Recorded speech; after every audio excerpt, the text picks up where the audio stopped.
Hello YouTube family, आज आपण बनवत आहोत पकोडा कढी। त्यासाठी प्रथम आपण कढई ठेवली आहे तेल टाकून। आता बेसन भिजवून घेतलेलं आहे। बेसनमध्ये आपण टाकलेलं आहे फक्त हे पाहू शकता, नमक, जिरे आणि लाल मिरची पावडर, बस एवढंच टाकून हे फक्त पकोडे बनवून घ्यायचे।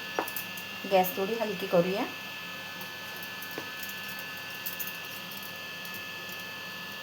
पाहू शकता, छोटे छोटे पकोडे करून घ्यायचे।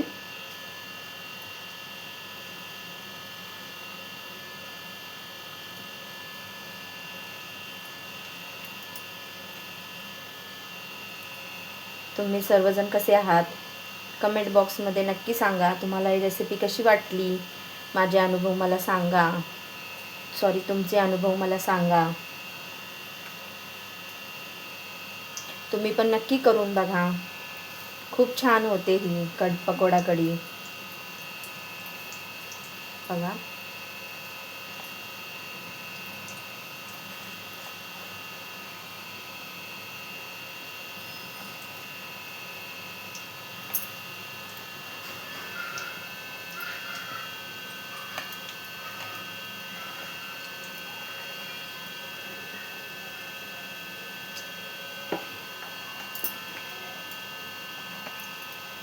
पाहू शकता पकोडे तर तळले जात आहेत।